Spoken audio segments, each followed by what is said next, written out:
Hello students, Hindi व्याकरण की class में आज हम पढ़ेंगे सर्वनाम या प्रोनाउन। बच्चों, सर्वनाम आप पिछली कक्षाओं में भी पढ़ते आए हो, लेकिन आज हम इसे और विस्तार से पढ़ेंगे। तो आइए पहले देखते हैं सर्वनाम की परिभाषा क्या है। संज्ञा के स्थान पर प्रयोग किए जाने वाले शब्द सर्वनाम कहलाते हैं। सर्वनाम का प्रयोग कैसे किया जाता है, यह समझने के लिए आइए एक चित्र को देखते हैं और कुछ वाक्यों को पढ़ते हैं। यह सुमित है। सुमित मेरा सबसे अच्छा मित्र है। उसके पिताजी डॉक्टर हैं।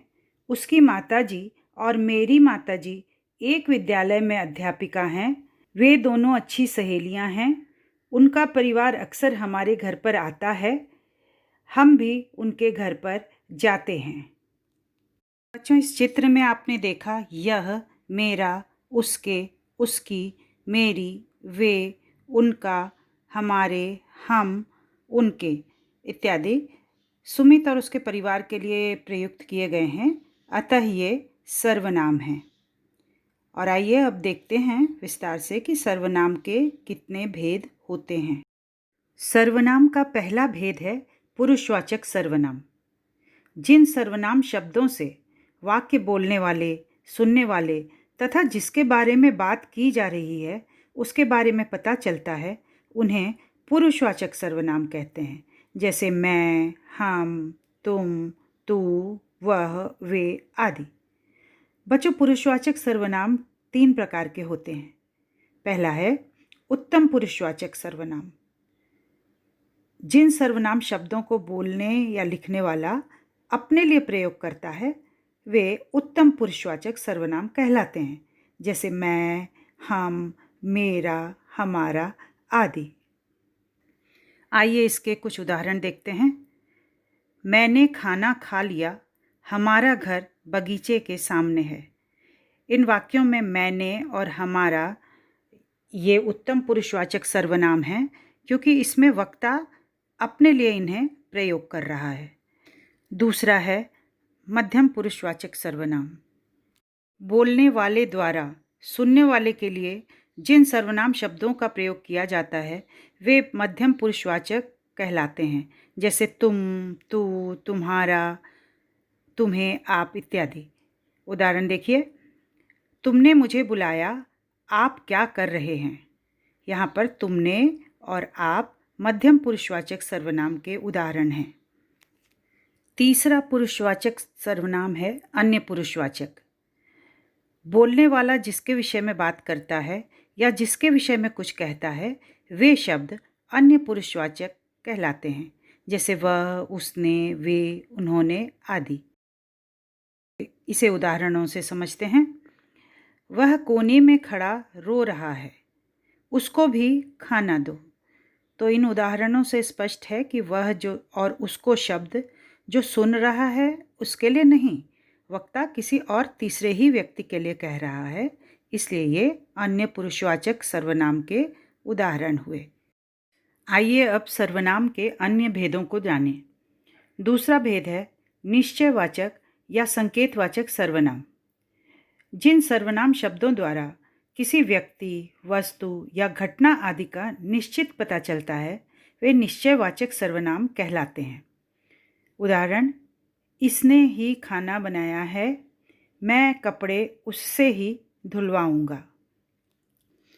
इन उदाहरणों में इसने सर्वनाम से खाना किसने बनाया इसका निश्चित रूप से पता चल रहा है और उससे सर्वनाम से कपड़े किससे धुलवाए जाएंगे उसका भी निश्चित रूप से पता चल रहा है, अतः ये निश्चयवाचक सर्वनाम है।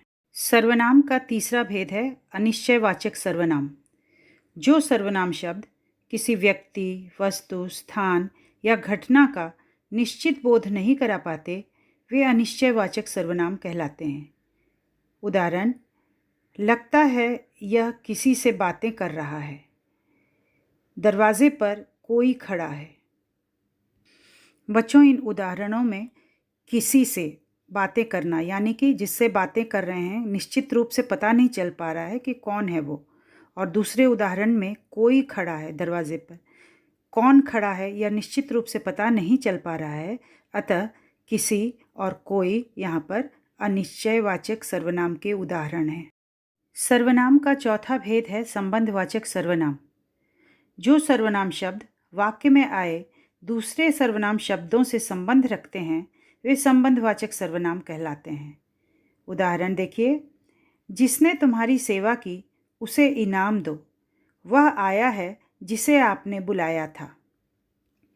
बच्चों, पहले उदाहरण में जिसने और उसे सेवा करने वाले व्यक्ति के बारे में बताया जा रहा है, यानी कि सेवा करने वाले व्यक्ति से संबंध स्पष्ट कर रहे हैं, इसलिए ये संबंधवाचक सर्वनाम के उदाहरण हैं। इसी प्रकार दूसरे वाक्य में वह और जिसे आने वाले व्यक्ति के बारे में बताया जा रहा है, आने वाले व्यक्ति के संबंध में बताया जा रहा है। इस प्रकार जिसने, उसे, वह तथा जिसे संबंधवाचक सर्वनाम के उदाहरण हैं। सर्वनाम का पांचवां भेद है प्रश्नवाचक सर्वनाम। जिन सर्वनाम शब्दों का प्रयोग किसी व्यक्ति, वस्तु अथवा स्थान के विषय में कुछ प्रश्न पूछने के लिए किया जाता है उन्हें प्रश्नवाचक सर्वनाम कहते हैं। उदाहरण देखिए, दरवाजे पर कौन खड़ा है, तुम कहाँ जा रहे हो। इन वाक्यों में कौन और कहाँ का प्रयोग किसी से प्रश्न पूछने के लिए किया जा रहा है, अतः ये प्रश्नवाचक सर्वनाम है। सर्वनाम का अंतिम भेद है निजवाचक सर्वनाम। निज का अर्थ होता है स्वयं। इस प्रकार जिन सर्वनाम शब्दों का प्रयोग स्वयं, अपने या खुद के लिए किया जाता है उन्हें निजवाचक सर्वनाम कहते हैं, जैसे अपने आप, स्वयं, खुद आदि। आइए इसका वाक्य पढ़ें। उसने अपने आप यह चित्र बनाया है। कल मैं स्वयं बैंक जाऊंगी। इन वाक्यों में अपने आप और स्वयं खुद के लिए प्रयोग किया गया है, न कि किसी दूसरे व्यक्ति के लिए, इसलिए ये निजवाचक सर्वनाम हैं। तो बच्चों, इस प्रकार यह थी सर्वनाम और उसके भेदों की जानकारी। अधिक जानकारी के लिए आप अपनी पाठ्य पुस्तक भी पढ़ें और दिए गए अभ्यास प्रश्नों को हल करें। Thank you.